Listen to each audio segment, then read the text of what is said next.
A decisão de ir para Roraima, ela foi motivada porque quando eu comecei a desenvolver os negócios lá, começou com a mineração, rochas ornamentais, e depois expandi para Guiana, eu comecei a ficar cada vez mais tempo lá, apesar da minha base empresarial continuar em Manaus, e comecei a levar minha família.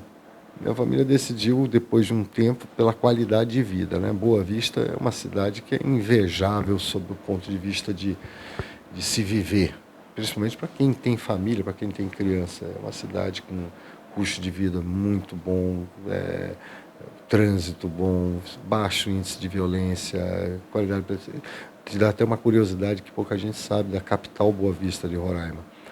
É a única capital brasileira que 100% das casas são ligadas ao coleta e tratamento de esgoto. 100%. E não precisa dizer que a água também é o mesmo. Então, é a cidade 100% urbanizada. É a única capital brasileira que conseguiu alcançar esse índice.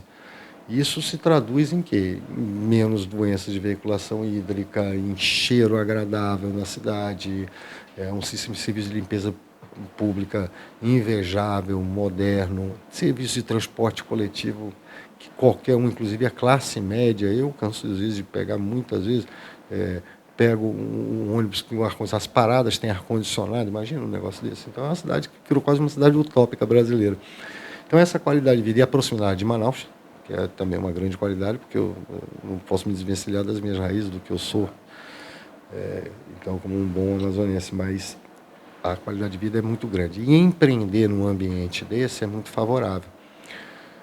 No passado, eu sempre falava isso aqui, quando eu estava em Manaus, ainda vivendo em Manaus, que dependia de nós, cidadãos manauaras, criarmos um ambiente correto, corporativo, para que o desenvolvimento econômico fosse uma consequência. Atrair investimentos para uma cidade, para um estado, não é você dar a isenção de ICMS que atrai.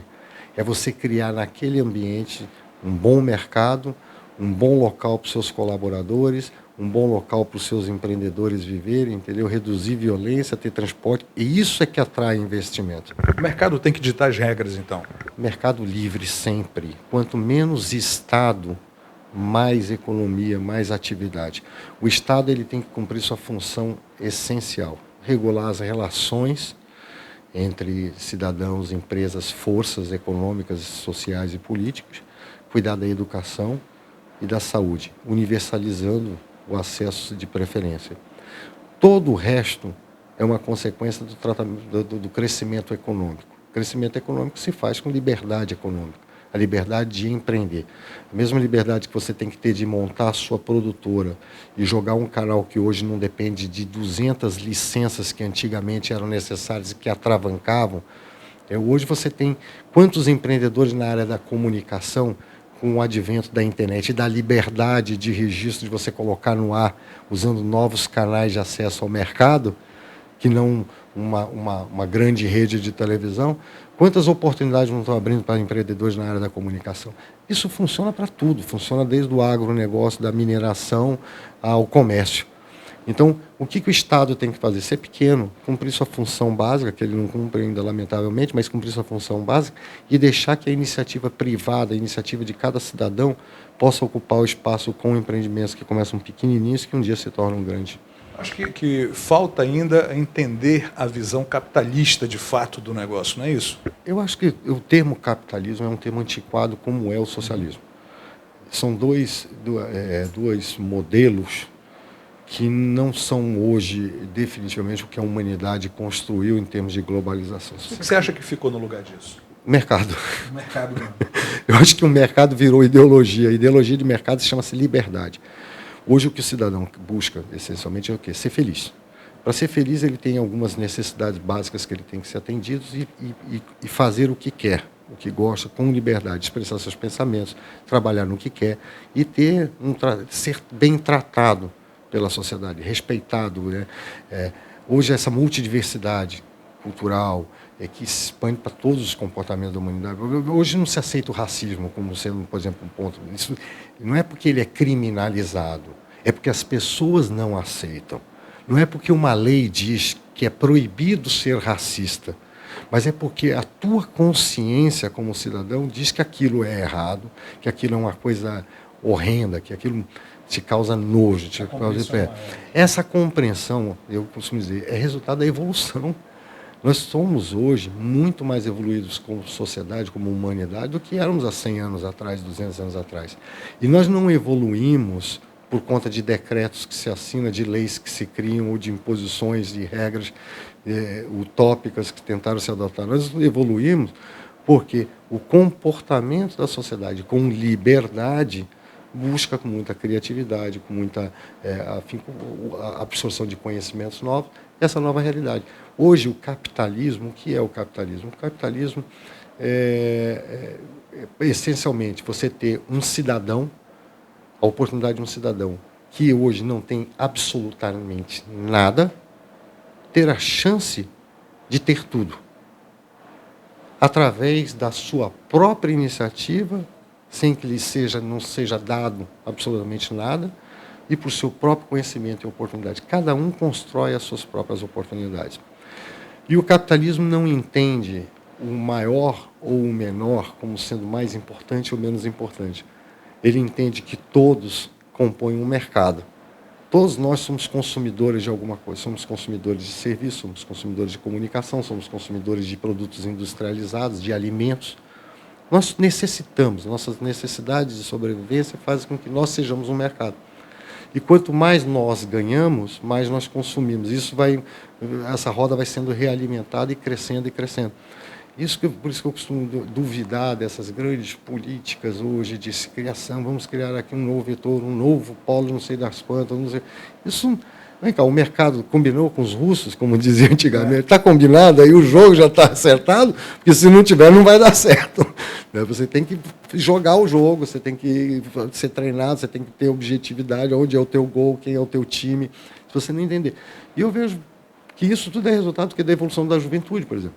O que o jovem admite hoje ser tutelado? Claro que não. Essa geração milênio que veio de lá, nós não pegamos ela, né, porque nós fomos a transição, mas essa nova geração milênio, muita gente critica, fala, pô, o cara tem 30 anos, mora na casa dos pais, começou a trabalhar muito tarde. Gente, a gente não está entendendo eles. É um pensamento meio que arcaico, né, que se carrega ainda. Nós somos arcaicos ainda, né? Porque as transformações causam medo. Não, pô, o cara não foi lá, não fez um concurso para o Banco do Brasil, pô, que absurdo. Imagina, pô, fica lá no videogame o dia inteiro. Cara, esse cara que ficava no videogame vai colocar um homem em Marte daqui 5 anos. Esse cara que ficava até os 30 anos na casa do pai revolucionou a indústria da energia solar do mundo. Então, quem é esse cara? Hoje a gente pode dar um nome de Elon Musk, mas igual a ele, existem centenas de caras nesse momento mudando a humanidade. Então é isso que nós temos que entender. Se nós entendermos isso como um processo e não como um fim, você vai ver que todo o resto vai tranquilo. Você enxergou novas oportunidades de negócios num lugar muito próximo daqui do Amazonas, a gente falamos no começo, que é a Guiana. Como é que se deu essa tua visão em relação a isso? O primeiro motivador para chegar à Guiana foi o básico, ou seja, lá eles tinham recursos naturais na área de mineração, que era o meu setor de atuação. Houve uma oportunidade de comprar uma empresa que lá estava com um preço barato, uma mineradora parada. Comprei e comecei a desenvolver. Coincidiu, nesse momento que eu estava lá, não tinha noção do que era a Guiana. Tá? Fui lá, a gente não escolhe o minério, seja ele potássio, ouro, diamante ou qualquer que seja o minério, você não escolhe o local. Olha, eu quero que tenha ouro aqui no Eldorado. Não.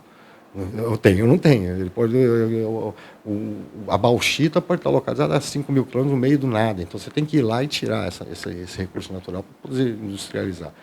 Então eu fui para lá sem saber o que me deparava.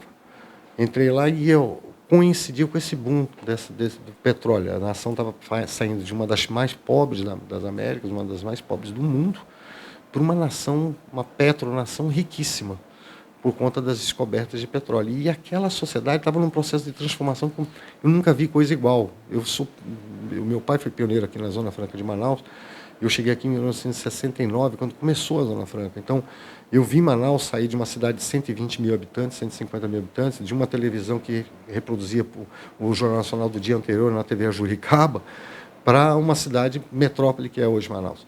Então, eu estou vendo hoje, aos 57 anos de idade, um país se transformar numa velocidade inimaginável e com uma ampla e diversa gama de oportunidades que está se oferecendo essencialmente para o Brasil. Porque nós somos vizinhos. Né? Eles precisam de tudo lá. Eles precisam de absolutamente tudo. Eles precisam de fabricantes de meio-fio, a usinas de asfalto, precisam de tecnologia, de provedores de internet, a estaleiros para construção de... Qual é a grande barreira disso? Nenhuma. Eles têm o que é essencial, o mercado. Falta gente ir para lá e ocupar o espaço antes que todos os outros que estão tentando também disputar o mesmo mercado. Ucranianos deixam lá a guerra, pegam um avião e vão para lá para poder implantar empreendimentos. Ucranianos. Vem um sujeito da Romênia e abre lá uma empresa. Americanos, não precisa nem falar, são mais próximos, ingleses. Nós, brasileiros, temos que enxergar o mercado do aqui do lado e ver as oportunidades e agarrar essas oportunidades. E não é preciso ser grande para fazer isso. É preciso ser determinado, é preciso querer empreender para ir buscar um mercado desse.